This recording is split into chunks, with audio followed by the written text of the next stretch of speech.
the thing is, while I'm doing this, I'm aware that this can actually shake up uncomfortable feelings. Like maybe some of us might feel scared, or they might feel a little guilt, or they might feel defensive, angry, right? But then I would say it's okay, we are all human, and all those discomfort, negative feelings are there for a reason. They're telling you. My only intention is to maybe motivate, that's all. And bring that light of awareness, right? So I am taking the example that if we don't parent consciously, अपना जो generations का programming है, that programming, generations का programming, if we just continue that blindly and think nothing about it or learn nothing about it, then we are not doing it consciously, right? So if we don't parent consciously using all the information that is available these days on psychology, parenting, nutrition, then we are violating what, right? So first one, as we said, is ahimsa or non-violence. So you will be violating this by, you are doing himsa on your, I have written it down so that I don't waste time thinking. Yeah. Yeah, you're doing himsa on your, whatever they interact with in future. Correct. And also on your own and your partner. Because ultimately you only want the best for your children. Everybody loves them so much. But if we don't do it consciously, then what happens? All of us are hurt. The whole family is hurt, and the people and the children who make their families, they are also hurt, right? So it's all violence that way. Then Satya, you are lying to your own soul if you stay in denial and don't accept that you can be doing certain wrongs to them, including me. If we don't accept that, if we keep saying that we are elders, everything is right, what we do, and we don't pause and think, maybe I'm doing certain wrong things, let me learn about that, or things like that, let me change that, then you're lying to your own soul, and it will have consequences, right? Then third one, aparigraha or non-attachment or non-grasping. So if you focus only on obedience, right, whether they are listening to you or not, right from toddlerhood to the adulthood, we children grasp onto our children's life until they are adults and even more, right? So if you focus only on obedience, then their external behavior, we all behave, even as adults, we all behave badly, right? Behave in a way that upsets people around us. But we put more pressure on our kids because we just can't stay in their bad behavior. Their bad behavior upsets us and our ego also so much. We think we are bad parents if they are behaving badly in front of anybody. So actually, it's not bad behavior, but we should. We need to be like compassionate to them. Hum bhi karte hain. So if we only focus on making them obedient, changing their external behavior and making them achievers, focus only on aapka life goal kya hai, that they should come to a high position, or they go achievements, or live your dreams through them.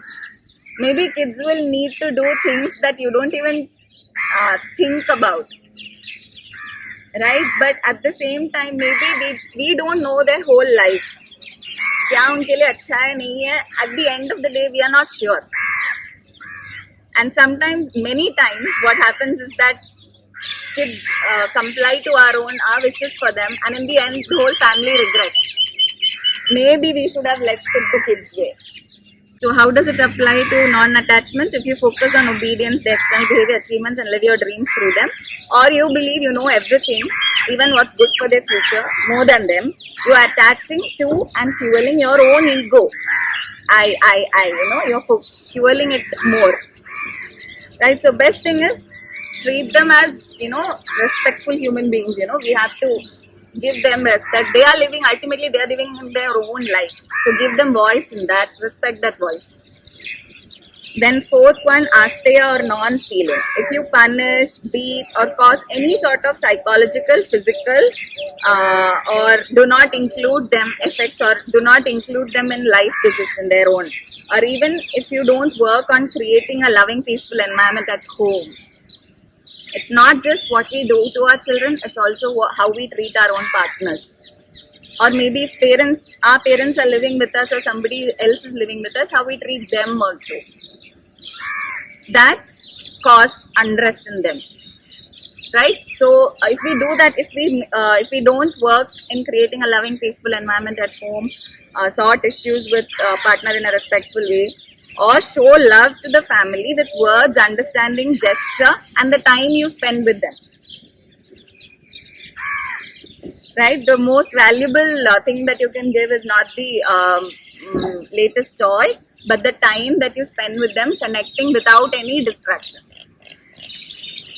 And so what are you doing? You are stealing their childhood, which is sacred, and even their life and your own, because the ill effects of such deeds last a lifetime. And as yogis, they say even more than a lifetime. Right? Because they say that we have to meet the same people sometimes when things are not settled in this life. We have to meet the same people again and sort the same issues. And that time it becomes even more difficult because one lifetime ka piche pada hua hai account. Yeah. Then fifth one is brahmacharya. So that means wise use of energy. Right? So if you're being violent, if you're being coercive means making the other person do what you want them to do, right? Violent, coercive, yelling, or manipulative. Manipulative means you want them to do something, so you do that by, using hook or crook. Yes. That is that manipulative behavior. It runs from toddlerhood until adulthood again. Yes. Maybe you withhold certain information that might, make them do things that you don't want them to do. So, violent, coercive, yelling or manipulative behavior, if you are doing anywhere, especially at home, to anybody actually, but especially at home to your own kids, then it is naturally, how much more transparent can it get? It's a waste of valuable energy. Right? It's brahmacharya. That there also it's being applied. So as I told in the beginning, it's not to, I don't intend to, make everybody perfect or make even myself perfect. But the only thing is, we need to do is learn new things. There is nothing harm in learning new and learning about parenting now also. Yes. No matter how much bigger your child is, how much big or how much small your child is, it's never late to learn new skills or new ways of thinking. Right? And also, it's never too late to start making changes. Only just becoming conscious. Even I, after being so passionate, after learning like 24 hours a day, I also screw up. I make such huge mistakes certain days. But it's important to, dust ourselves off. Let our kids know that maybe I screwed up this day. I was not the best parent I could be. But tomorrow, let's try again. So that's the only thing that I require. And by any chance, if any of you require any sources, I am there. I have a lot of sources from social media accounts of parenting experts, therapists, family counselors to books that will help a lot. Pages, social media pages. I think the main thing that helps me is social media because, certified people are there just posting huge information that they have written books on in 4 lines. 4 lines mein they are saying the essence of what they have written a book on, that they have written books on, or YouTube mein hai same people. So at least one information that will help me on my journey every day. That's it. So I was supposed to say my name is Karthika. I'm there in the group. You can just contact me, drop me a message, and I'll give you all the I'll show contact. resources that I have, because we are not animals. I mean, just reproducing and doing what we are programmed with unconsciously to them. Correct. Because we have to face the music when they are adults.